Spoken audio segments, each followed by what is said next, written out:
10 ways the narcissist lacks accountability. All narcissists lack accountability, genuine accountability. Why? Accountability is a restraint. It is a fetter upon our actions. By being held to account, that impinges upon our control. It is a threat to our control. We must not be accountable. You are not permitted to ask us to account for where we have been, what we've been doing, who we've been seeing. Why did we say what we said? What did we mean when we said that? Why have we been missing for so long? Who were we with? Who was that person we were talking to? What are you doing on your phone? All of these questions that you pose of us are attempts to make us accountable, to cause us to explain our conduct and action, and they are an affront to our need for control. Accordingly, the narcissist must act without accountability. Certain narcissists, of course, give the appearance of accountability, turning up to perform a job, turning up on time to an appointment. But that's only done because it serves the narcissist's aims. The narcissism is effectively decided by turning up punctually to this event that maintains a facade of decency. It also means that the narcissist is able to assert control by not being asked, "Where have you been?" It enables the narcissist to appear that they are engaged and interested in the relevant function or event. And therefore, the demonstration of apparent accountability only occurs as a consequence of the narcissism selecting that in pursuit of the prime aims of control, fuel, character traits, and residual benefits. More usually, of course, the narcissist will represent repeated examples of an absence of accountability, all done in order to ensure that the narcissist can continue to assert control and act with that sense of entitlement and throw off the shackles of attempted accountability, explanation, and accountability with regard to you or other people. But what do these lacks of accountability look like? How do they manifest? What do you know to look for to think, aha, this repeated behaviour is an absence of accountability, and in the circumstances, I may well then be dealing with a narcissist? There are lots of examples, but I'm going to provide you with 10 of the most common.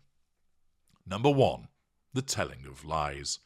Remember, a lesser or mid-range narcissist tells a lie, but it is their truth because of the way that their mind works, the way that the narcissism functions in order to compel them to believe what they're saying, so they say it with conviction. The greater and the ultra will tell lies and know that they're telling lies, but simply do not care and find it amusing. The telling of a lie, of course, that you identify as a lie from your perspective, that you see is an untruth, a misrepresentation, an omission of what has occurred, is an absence of accountability on the part of the narcissist. By not telling you the truth, the narcissist is looking to escape accountability by staying away from having to account for their behaviour to you. Why did you break the window? I didn't do it, the narcissist says, and as an unaware narcissist says it with a full conviction that it wasn't them, adopting the position of Shaggy when caught in the bathroom floor, declaring, "It wasn't me." The denial is the first line of the twin lines of the narcissistic defence and is issued with utter conviction. It's a lie, but it is done to escape that accountability. Number 2, not providing help. The narcissist will only provide you with help if the narcissism deems that it's appropriate, and this is usually seen during the golden period or subsequent respite periods. Beyond that, why would the narcissist bother helping you? Because there is no sense of accountability. Having to help you means that our efforts, our resources are being channeled towards you when they could be better used elsewhere. And therefore, often a narcissist will lack accountability by not providing you with any help, not looking after you when you're unwell, not carrying out domestic chores, failing to look after the children, not coming with you to help with the shopping, for example. Number 3, the provision of transactional help. The narcissist actually does supply the help, but that has to be something in it for the narcissist. As you know, we have no emotional empathy. And what that means is there is no altruistic behaviour on the part of the narcissist. There is no such thing as an altruistic narcissist, and you can listen to the video of the same name to understand more about that. But a narcissist may do something for you if there's something in it for the narcissist. So the narcissism causes the narcissist to believe that by, for instance, getting some sex or being paid means, yep, I'll help you out.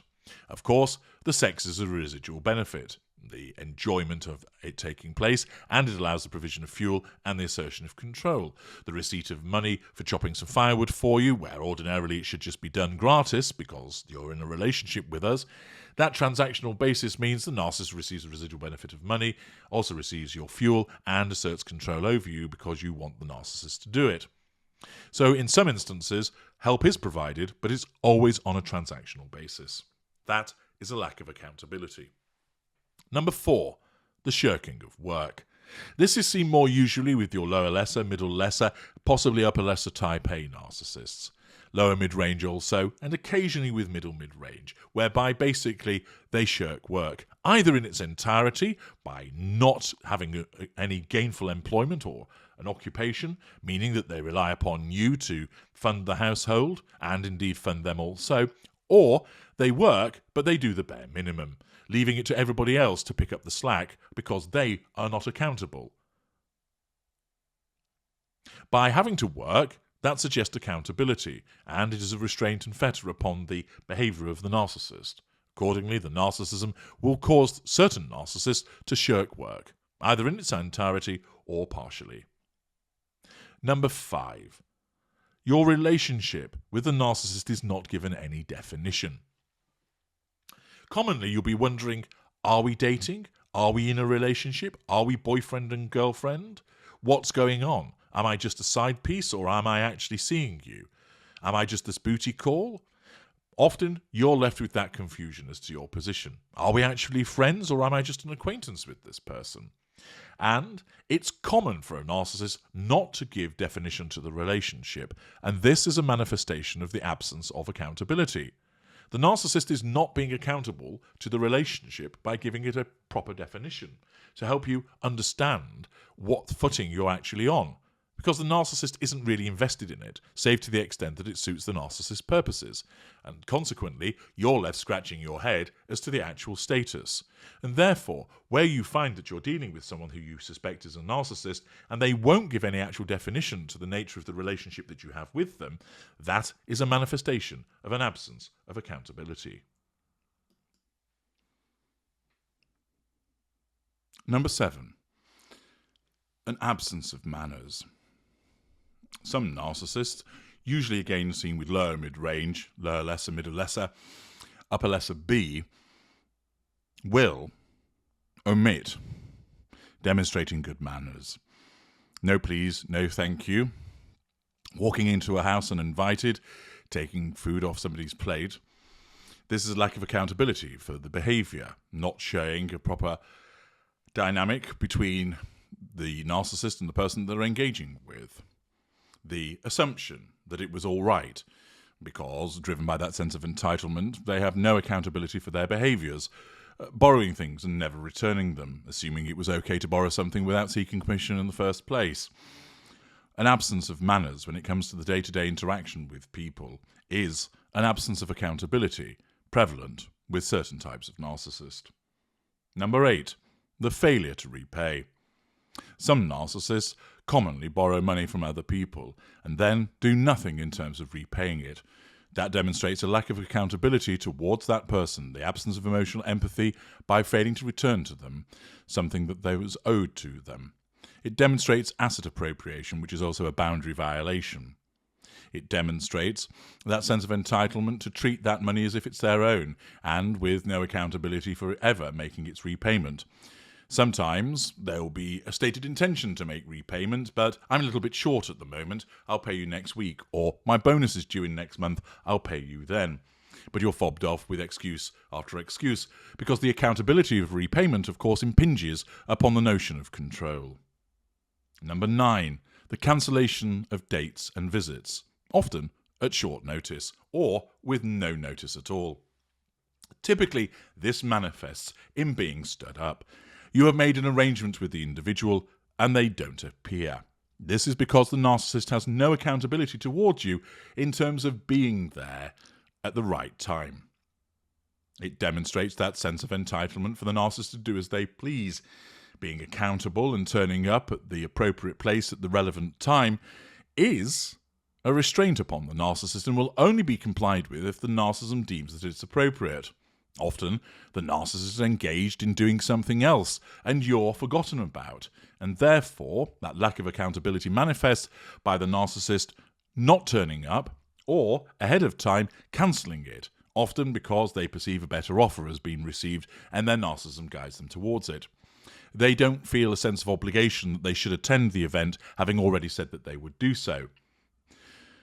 Demonstrating the narcissist conditional asterisk, the individual concerned says, "Oh yes, I'll be there," but then in the next breath could say yes to somebody else and then cancel the date or the visit or the event with you.